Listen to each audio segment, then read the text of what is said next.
Loneliness is on the rise. Parenting is tougher than ever. Friendships have become harder to maintain. And do your neighbors even know your name?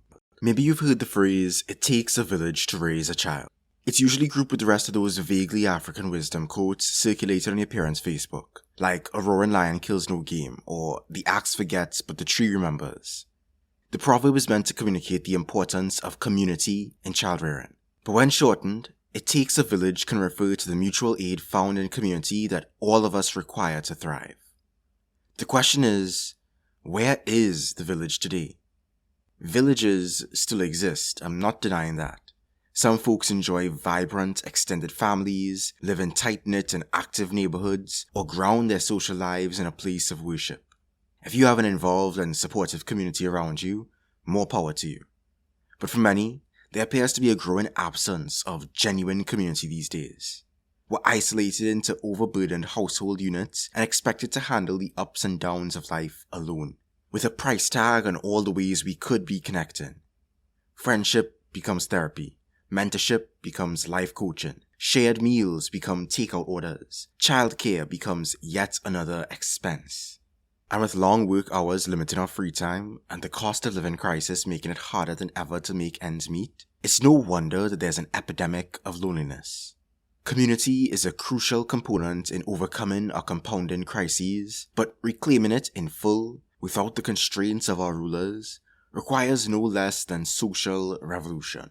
We'll begin by revisiting the village of the past, and then sketch out a radical vision for the future of community and how we can start building it, despite the system that places capital over connection. In the absence of direct personal experience with the richness of fully realized community life, we can look to the past for inspiration. No matter how factual, every telling of the past comes with a degree of myth-making, as we select, frame, and interpret the facts of the past according to our perspective. I strive for accuracy and balance, but nobody is immune to this. So keep this myth-making in mind and remember that there's always more to the story as I share this account of pre-colonial African communalism.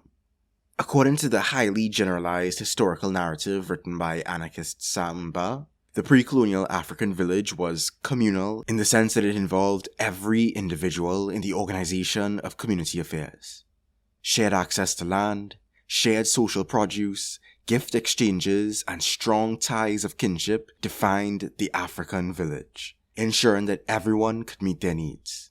Surpluses and crafts could be exchanged within and between communities, thus distributing the wealth of resources from one region to another and vice versa for their mutual advantage. The village treasured the leadership of elders.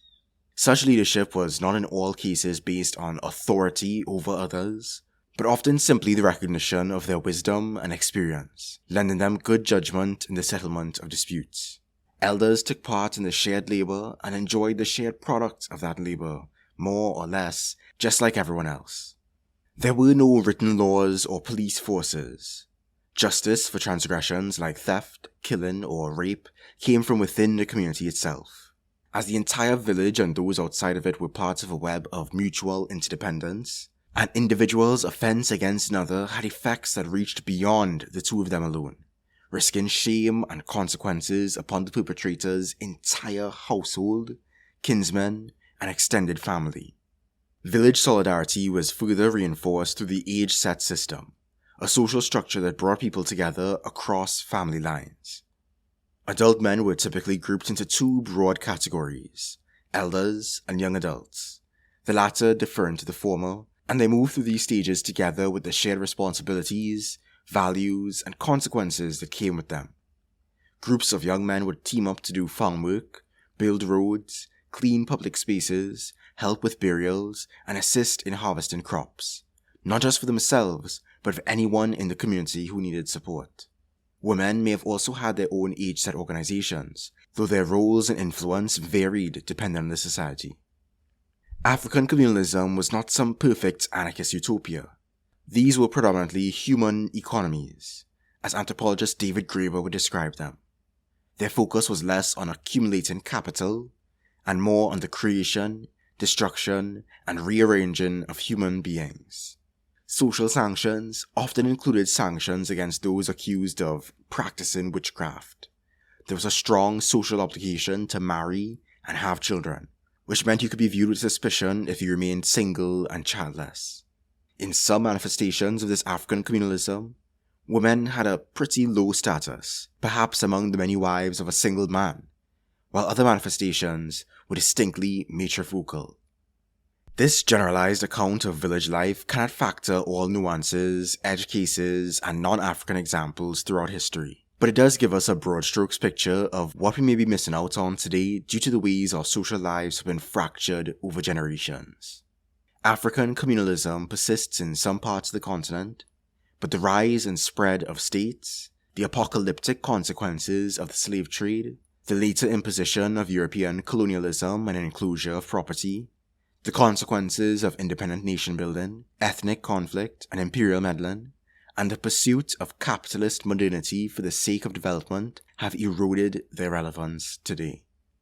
Thanks to our globe-spanning supply chains and internet access, we're supposed to be more connected, but our society seems more fractured and ourselves more isolated than ever before. This fragmentation is enforced materially through our precarious labor and living conditions, but it's also enforced ideologically. We're expected to be self-sufficient, responsible for our successes and failures alike, all on our own. But in reality, we are interdependent. Always have been. So how do we overcome this isolation? Considering current circumstances and systemic barriers, I don't think we can resign ourselves to villages as usual. We'll need to build a radical community. Our imagination should never be limited to what has been, but history can be a source of inspiration in this regard. For over 2,000 years, roughly from 500 BCE to the early 20th century, the peoples of a mountainous region of Southeast Asia known as Zomia consciously organized themselves to evade state control and domination of their communities. According to anthropologist James C. Scott's The Art of Not Being Governed, these peoples have managed to avoid the rule of valley-based states not solely through geography, but rather through their adaptations. Instead of staying in one place and becoming vulnerable to state surveillance, taxation, and conscription, Zomians relocated their settlements often and engaged in shifting cultivation, meaning they didn't grow their food in the same place every year. Rather than growing state-preferred staple crops like irrigated rice, they grew tubers, which were easier to hide and escape taxation. They avoided centralized leadership, continuously reinvented their ethnic identities, and lived in small, hidden, and scattered settlements, all of which made it harder for states to control them. Since these communities were zones of refuge, often composed of runaways of slavery, war, and state-borne crisis, it's no wonder that they'd ferociously maintain their autonomy by any means necessary. While today's technologies of control threaten Zomia's autonomy, I still think there's wisdom to be gleaned from its state-resistant history. They understood that autonomy is a continuous pursuit, not a static destination. Just as they never stopped adjusting their living and growing patterns to stay outside the state's reach, we can also aim to be as fluid and adaptive as possible through the ongoing transformation of our community groups and ties. I don't think the Zomian strategy of avoiding literacy and roughing it on the margins should be our strategy for resisting the state today, but by practicing basic security culture and resisting the bureaucratic forces that may co-opt our community engagement, we can similarly limit our legibility in the eyes of the system. That might involve limiting our communication on mainstream social media and organizing mutual aid in ways that don't rely on the non-profit complex. We can take similar lessons from the history of Maroonage. As brilliantly identified by geographer and abolitionist Celeste Winston, Black communities resistant to oppression have historically sought collective freedom through the creation of Maroon Geographies, what she calls the places of refuge beyond the status quo of slavery or modern policing. For those unfamiliar with the term, Maroonage refers to the act of escaping enslavement, or more expansively, authority as a whole, and establishing autonomous oppositional communities. The continuous pursuit of freedom found in the practice of Maroonage has long been a source of personal and strategic inspiration for me as a Trinidadian anarchist. In How to Lose the Hounds, Winston draws from that same well of history to define Maroonage as a way of being and building community that is invaluable even today, as we co-create and lean upon our own spaces, narratives, economies, and conflict resolution practices beyond and against the system's violent logic. That may mean building social centers, retelling oral histories, reviving the susu for survival, and mediating conflicts without police intervention. Taking both the example of Zomia and the practice of Maroonage into account, you should have a sense of what I mean by building a radical community and not villages as usual. Our community building must be adaptable to ever-changing circumstances. It must be resistant to legibility and incorporation into the system. It needs to be a place of refuge, physically and psychologically, for those facing oppression. It must be consciously outside of and opposed to the system and everything it entails. I'm not talking about simply launching yet another intentional community. That's a nice lifestyle choice for some, but in practice, it can fall short of its noble intentions. I'm talking about creating radical networks in the spaces we're already in and pushing them off the grid, away from their dependency on the system. So not severing ties with the rest of the world, but instead reshaping those ties on new terms. Alright, so these vague platitudes sound nice and all, but what do you actually do to get started? Well, building community requires bringing people together. But if you've ever interacted with people before, you'd know that gatherings do always work out for the best. So maybe we should better understand what it takes to gather effectively first. Thankfully, Priya Parker's The Art of Gathering has just what we need to get started. It's not a radical text by any means, but it does provide some solid advice for gatherings of all sorts. By becoming what she calls an artful gatherer, someone who can create meaning and connection in groups where everyone's different, we can bring people together to transform the way we live. So, what will help us create connection in our gatherings? First, it's necessary to define a clear purpose. We need to gather with intention, not simply default to the category of event we're hosting. As a community draws closer together, more casual and aimless encounters will weave their way into everyday life. But when you're just getting started, when the village is lacking, you need a solid foundation to build upon. Bringing your neighbors together for the first time might involve having a barbecue, hosting a potluck, or organizing a sports day. A radical community might get its start at a protest or an info shop. In any case, you need a purpose that is sharp, specific, and bold. Perhaps it's to forge alliances between the elders and the youth in our community, or to prepare for the next hurricane before it happens, or to steal back joy from the jaws of burnout, or to connect with the land we share. With a clear purpose comes boundaries that must be created to honor that purpose, which will determine who may be included or excluded.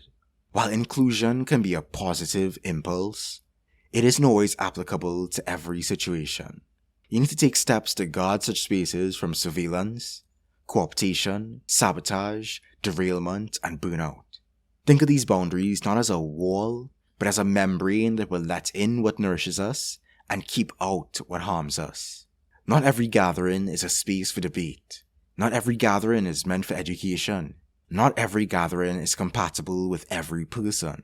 Thus, to protect the integrity of the gathering, being an artful gatherer requires us all to exercise leadership, not in the sense of authority over others, but in the sense of influence, guidance, and responsibility.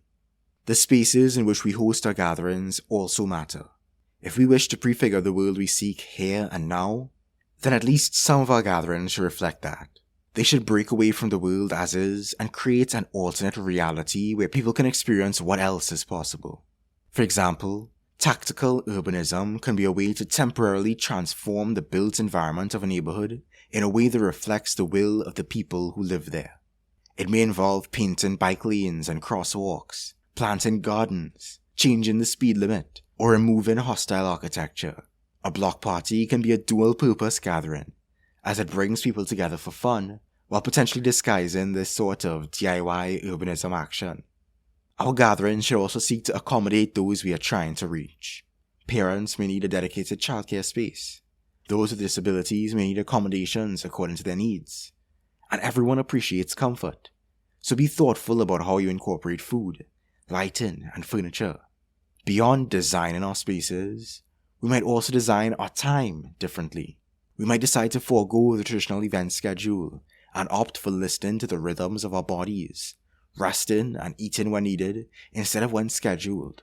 All of these efforts can give people a sensory experience of what else is possible for the world to be.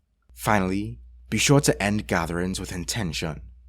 Share final thoughts, invite reflection, and make commitments for next steps so that people leave with a sense of transformation. Parker's Artful Gathering is a lifelong practice, but by keeping these guidelines in mind, we can begin to develop more meaningful and impactful gatherings that create the foundation for radical community. Beyond events, depending on your circumstances and skills, there may be other ways to accentuate community building. Consider starting or getting involved in a club or sports team. Establish a community garden, makerspace, or library of things. On their own, these things are not particularly radical, but you need to build trust in each other before you confront the state. Develop solidarity before you go on strike. Establish relationships before you seek to educate. Build the networks of care that will make supporting social revolution possible. Remember that the village in practice is often an ongoing network of favors, so extend a hand and see who meets it. Much of the reason we lack community today is due to the marginalization of the gift economy. When we depend on paid services and distant strangers to meet our needs, the bonds of obligations, favors, gifts, and gratitudes upon which community is built cannot flourish. Community cannot flourish. Paying for everything we need may make us feel independent, but it leaves us bereft of the social satisfaction every individual needs to thrive. Being in community means embracing interdependence. As Charles Eisenstein wrote in Sacred Economics, community is not some add-on to our other needs, not a separate ingredient for happiness along with food, shelter, music, touch, intellectual stimulation, and other forms of physical and spiritual nourishment. Community arises from the meeting of those needs. As we are immersed in times of widespread economic instability, perhaps we can reawaken the spirit of the gift as a solution, to emerge from the cave of scarcity and connect with community as a result. As Eisenstein says later on, if you want community, you must be willing to be obligated, dependent, tied, attached. You will give and receive gifts that you cannot just buy somewhere. You will not be able to easily find another source. You need each other. Alas, building community is not all sunshine and roses. Some circumstances make it significantly more difficult than others, like living in certain suburbs or all the way out in the sticks. It's harder, but not impossible. You'll have to improvise to make such hostile spaces more amenable to connection. Start by building a relationship with just one neighbor and creating small nodes of connection that can slowly grow into a large network. Try starting a book club, a repair cafe, or a front yard stuff swap. You're likely not the only one yearning for connection. Just try not to get discouraged. I also want to caution against the idealization of community itself. Humans are social animals, but that doesn't mean that our societies always work for the individuals that compose them. Hurt, inconvenience, and misunderstanding are parts of life and community, no matter what social media therapy speak tells you. And the village will annoy you sometimes. You might wish you could leave the WhatsApp group. Or worse, many communities can be inaccessible, prejudiced, toxic, suffocating, conformist, and even abusive, especially for the disabled and neurodivergent, racial or religious minorities, atheists, queer folk, and all the others who don't quite fit in. Sometimes, people have to leave community to survive. On the flip side of that experience, I've seen some people treat community as the be-all and end-all of their politics. They seem to anthropomorphize community and elevate its will above all else, as though there's some virtue in the majority of an area that automatically justifies its impositions. But I don't think we should take on such a totalizing view of community. I get why a person who feels deeply atomized and alienated by our status quo would find community so appealing, but for all its merits, community should not be seen as sacred. Sweeping aside domination and abuse for the sake of maintaining community just elevates the social construct above the people who actually compose it. And if you're an anarchist like I am, that's a big no-no. We need to protect ourselves and others from harmful actors. We need boundaries. We need free association. I've spoken before about free association as a foundational principle of my anarchist philosophy. Free association means you choose who you're associating with and on what basis. You come together with others because it makes sense, because it meets a need or feeds a desire, not because you're subject to authority. And if it stops working, you don't have to associate on that basis anymore. Let's be clear about what we mean by community, because the same term can be used to mean very different things, and can often carry those multiple meanings at the same time. Community might simply refer to your people, friends, family, the neighbor who bakes you bread on the weekend. This is community as a network of relationships, based on mutual care and shared interest. When people yearn for community, this is usually what they're missing. Community might also refer to the territory in which you reside, the neighborhood, the literal village, the apartment block you share with 100 other tenants. Often when we speak of building community, radical or otherwise, we're talking about converging these two meanings, creating strong networks of relationships in our immediate physical space. So far, my mentions of community in this script have been based on one or both of these meanings. But sometimes, community is used in a different way, to uphold a polity, and this is where we run into some problems. When it's all you're accustomed to, it's very easy to maintain the habit of seeing society through the lens of polities. Polities are political units that turn social relations into something legible, bounded, and governable. They assign rights, duties, and privileges to their members, and concentrate decision-making in some authority, be it a boss, a prime minister, or a community democracy that claims to represent or act on behalf of the whole.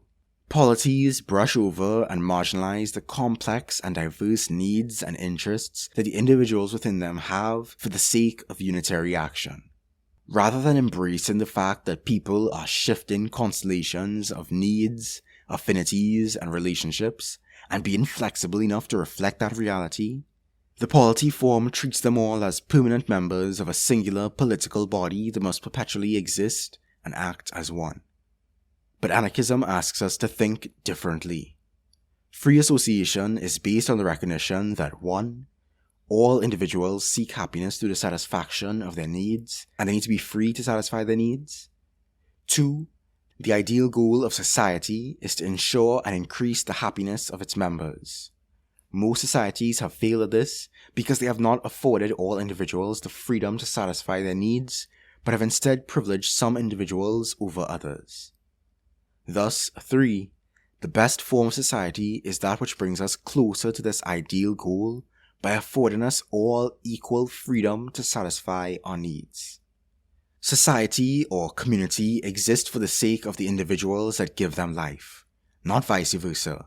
This isn't to say that individuals should persist in isolation, but that the bonds that unite people should be flexible, natural, freely accepted, and freely broken, instead of rigidly imposed by artificial constructs. Under free association, groups don't form and then decide what to do. They form, split, merge, and dissolve based on their interests, goals, or needs. The act of association is the decision. It is the point of consensus upon which further action can be taken. The minutiae of their shared action can then be coordinated based on available information and expertise, resource and labor constraints, and their responsibilities to others beyond the group. These groups may stretch across time, lasting for hours or decades, and they may stretch across distance, so that people who have little in common with their neighbors beyond their shared space may be more involved in associations that touch every corner of the globe. If shared consent is no longer there, that group or member of that group is no longer there either. The beauty of it is that even if you and I disagree on XYZ, we can still work together on ABC. Association and disassociation aren't all or nothing. Conflict and collaboration can coexist even between two people. What free association does is ensure that our groupings are honest and fluid, that they continue to reflect rather than obscure our actual interests. If people disagree, They group accordingly and coexist, find compromise, or develop an alternative solution where needed. Thus, in anarchy, the community as territory may not be governed by a community as polity, but it will be the terrain upon which various communities as networks and associations encounter and interact with each other. Make sense? Of course, community also extends beyond the social and economic dimensions of human relationships. It's important to root our revolutionary villages in the land and ecosystems we're part of as well. I'm still looking into some of the ways we can develop alternative economies that are so rooted in building social ecological synergy. But perhaps most vital to that shift is the return of the commons. It's clear that the village, as it was, is no longer there for many of us. In some ways, this absence is a deeply felt tragedy. It's difficult to go through life alone. But in other ways, if past communities for you have meant marginalization and toxicity, then loneliness has been your reprieve. It bears repeating that humans are social animals, but our world is making it harder than ever to find the relationships that work for us. I believe that through free association, we can create ever-evolving villages that meet our needs, desires, and interests, and enable us to help others do the same. I believe that by striving toward this anarchy, by creating this social revolution in our social connections, we can overcome the domination of authority. It will take many villages to raise a new world, and we may not build the whole village overnight, but perhaps we can start with just one brick. All power to all the people. Peace. Thanks for watching. Please like, comment, subscribe, and share with your fellow peoples. Thanks to the seedlings, the saplings, and especially the roots for making all of this possible, including our newest member, George Gakoris. You can join these beautiful humans and support me too on patreon.com/SayingTrue. Check out my other videos for a range of radical topics. Thanks again. Peace.